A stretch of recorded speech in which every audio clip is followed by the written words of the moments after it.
सुबह के 9 बजे सूरज भगवान को जल चढ़ाने यामिनी अपनी बालकनी में जाती है और अपनी पड़ोसन को उसकी बेटी के साथ सोसाइटी में खड़ा देखती है। ठीक से जाना बेटा। सुबह सुबह इतना सामान लिए नयन कहाँ जा रहा है? सुशीला नई गाड़ी खरीदी है, बताया भी नहीं। ये लो आ गई चौधराइन। नमस्ते भाभी, अपनी गाड़ी नहीं है, टैक्सी है। ये इतना बड़ा टैक्सी लिखा हुआ दिख नहीं रहा आपको? नमस्ते आंटी जी, आज मेरी ट्रेन है, वापस कोलकाता जा रहा हूँ मैं।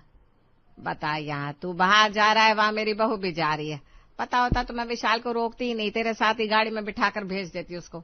सोमेश्वर एक्सप्रेस से जा रही है तिथि, तू किस ट्रेन से जा रहा है? ये तो नई पड़ोसन को उसकी बेटी के साथ सोसाइटी में खड़ा दिखती है। ठीक से जाना बेटा। सुबह सुबह इतना सामान लिए नयन कहाँ जा रहा है? सुशीला नई गाड़ी खरीदी है, बताया भी नहीं। ये लो आ गई चौधराइन।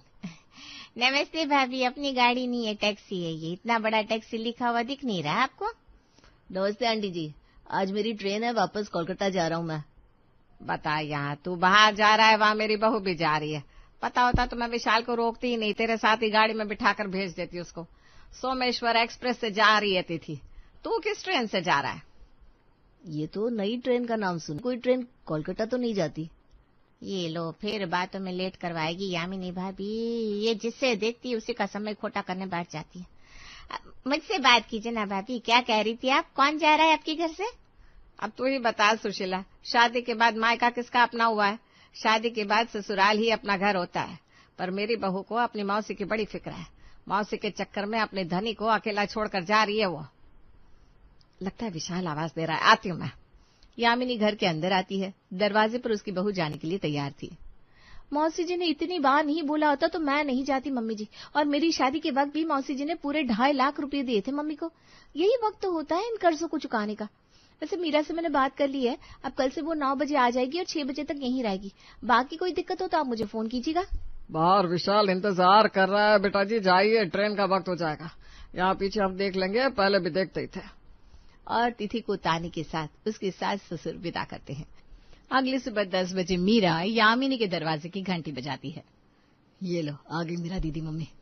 अरे बाप रे बाप, भाभी मेरा मर्द किसी काम का नहीं है। आज सुबह सुबह फिर उसने मेरे से कलेश कर लिया, वरना मैं तो घर पे 8:45 पर ही निकली थी। दरवाजे पर खड़ा हो गए, किधर जा रही है किसी। सभी की बातचीत सुनने अब तक रसोई में चाय बना रहा मुरली बाहर आता है। ये लो मेरा चाय पियो। बड़ा ही पापी इंसान है तुम्हारा पति। अरे क्यों बर्दाश्त करती हो उसको? छोड़ दो। छोड़ तो दो, पर दुनिया के लिए औरत को किस नजर से देखती है ये आपसे छुपा नहीं है। वैसे देखा जाए तो घर का सारा खर्चा मैं ही चुटाती है। फिर भी कल घर पहुंचने में जरा देर क्या हो गई, बहुत लड़ाई की मेरे से। नहीं बेटा, वो भी तो तेरी फिक्र करता होगा। जमाना कैसा है, और तू जिस रास्ते से घर जाती है वहां तो बस जंगल ही जंगल है। दिन के उजाले में चली जाया कर। वो दीदी को आज निकलना था तो कल शाम को रसोई के सारे डब्बे धुलवा रही थी मेरे से, उसी में जरा देरी होगी। मेरा मर्द चाहता है मैं किसी भी तरह 6 बजे तक घर पहुंच जाऊं।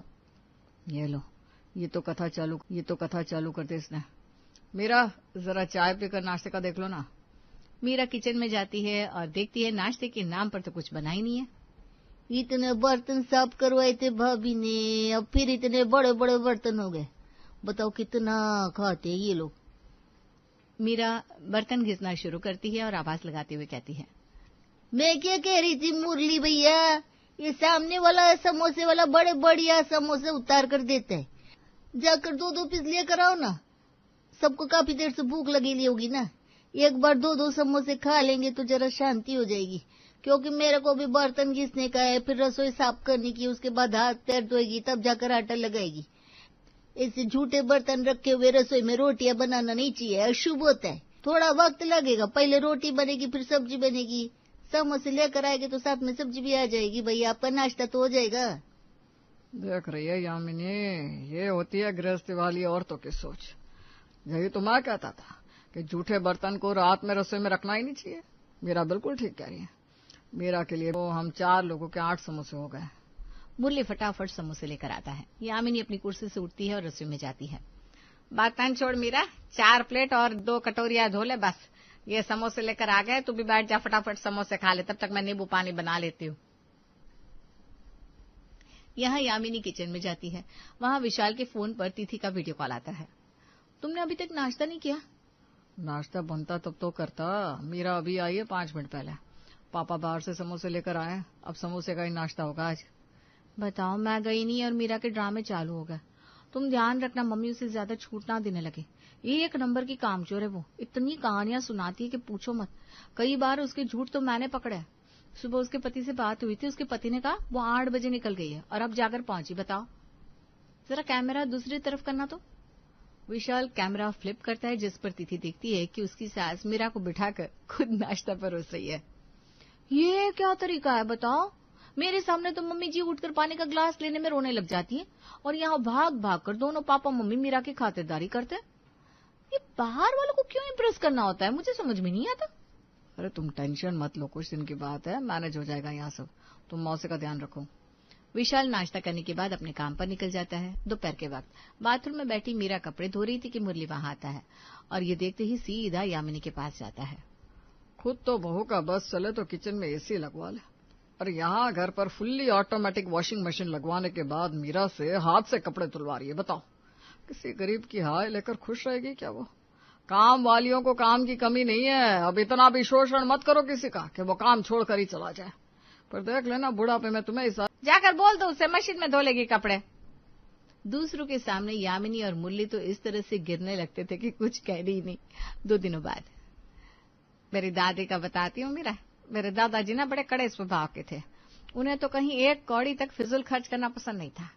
पर मेरी दादी वो इतनी धर्मात्मा थी कि जब दादाजी घर पर नहीं रहते थे तो पीछे से तिजोरी खोलकर लोगों में पैसे दान कर देती थी और कहती थी वापस देने की फिक्र मत करना, भूल जाओ कि तुम यहाँ आए भी थे। मैं क्या कह रही थी भाभी, जरा मेरे को ना 2000 रुपये की जरूरत है, अपने काम में कटवा लूंगी मैं।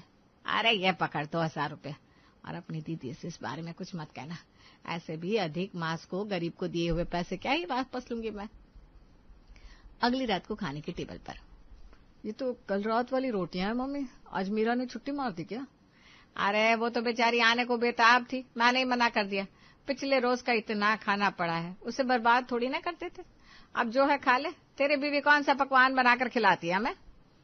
विशाल आधे पेट खाना खाने के बाद पिज्जा ऑर्डर करके अपने कमरे में चला जाता है और करता है तिथि को वीडियो कॉल।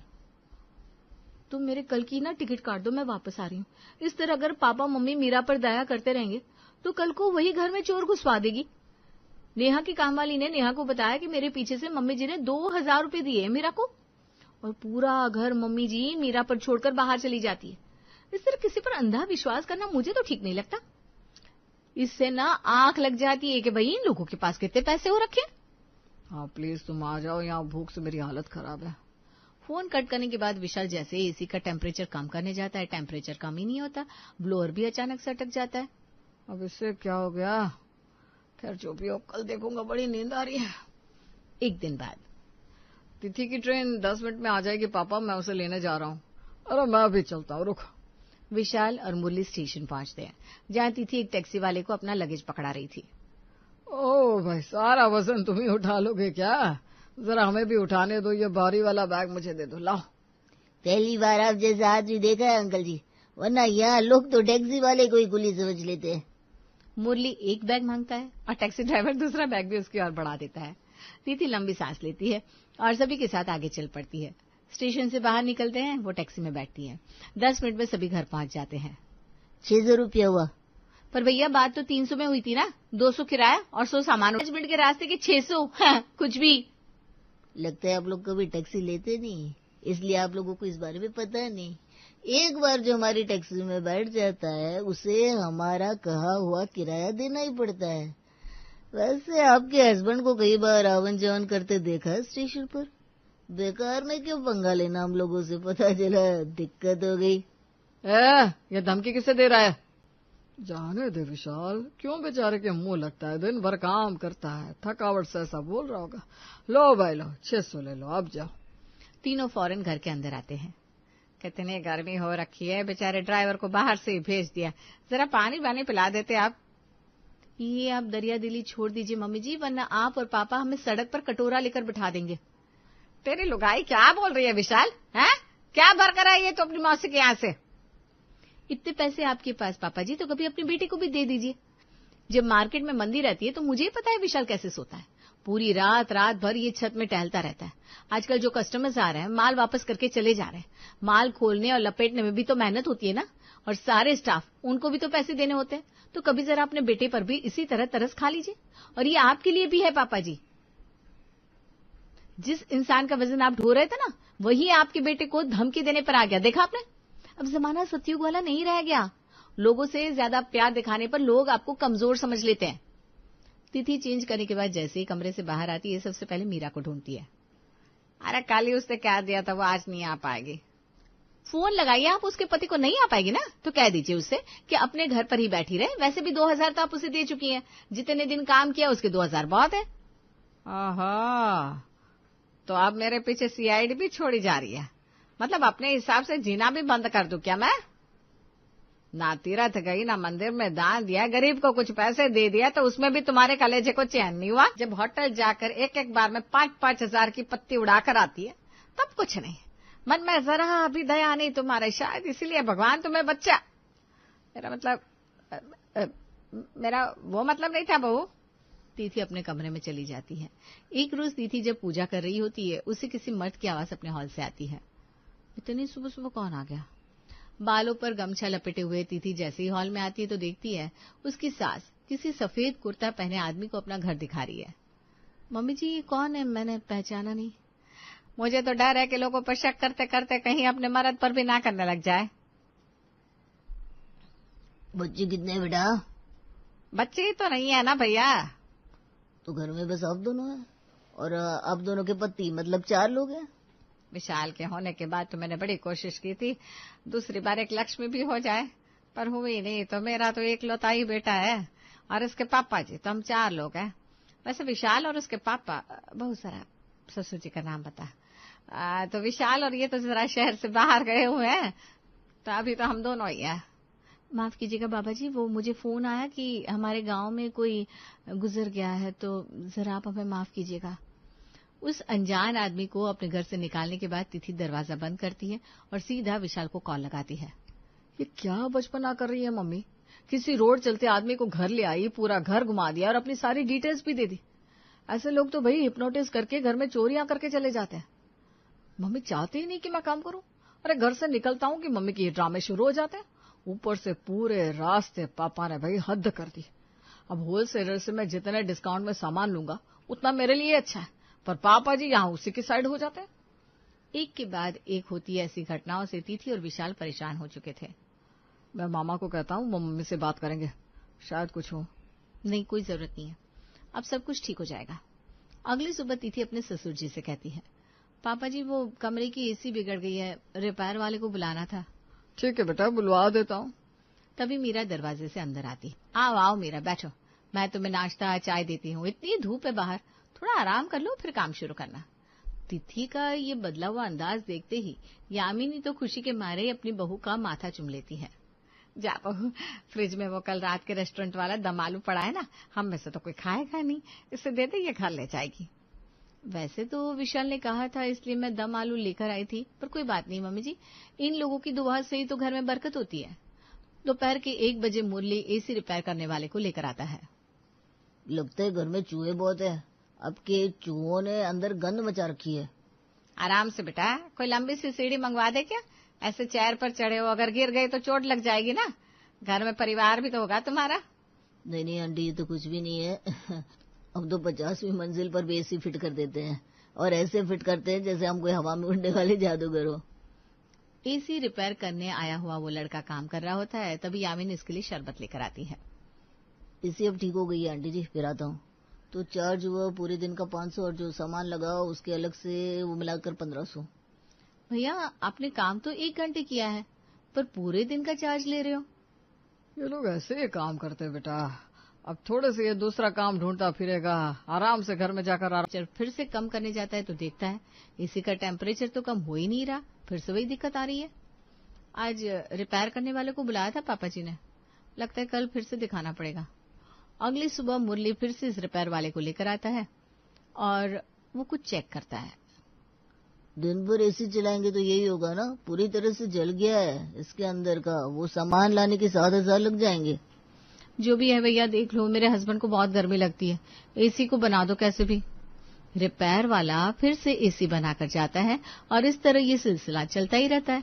कभी एसी का कुछ बिगड़ जाता, कभी कुछ और, ऐसे ही 15 दिन बीत जाते हैं। आज फिर रिपेयर वाला एसी देखने हुए आया था। अरे अंकल, ये एसी तो खत्म हो गया है, मैं तो कहता हूँ 2,000 में मेरे को बेच दो, आप लोग नया एसी ले लो, अब इसमें कुछ रह ही नहीं गया, बिल्कुल खत्म है ये तो क्या बोल रहा है बेटा, कल ही तो बहू ने नया एसी लगाया है अपने कमरे में, अभी नया एसी कैसे खराब हो गया। आपके और मम्मी जी के सीधे होने का ये फायदा उठा रहा है आदमी, जब भी आता है एसी में कुछ बिगाड़ कर चला जाता है। क्यों भैया? मुझे क्या पता, मीरा ने कहा इस घर के लोग जरा दिमाग के पैदल है, बड़ा दानवीर बनते, तो जितना फायदा उठाना है उठा लेना, तो मैंने थोड़ा उठा लिया, सॉरी। ये सुनते ही मुरली और यामिनी की आंखें खुली रह जाती है। उन्हें समझ में आ जाता है कि जहाँ जितनी जरूरत हो वहाँ उतनी ही दरियादिली दिखानी चाहिए।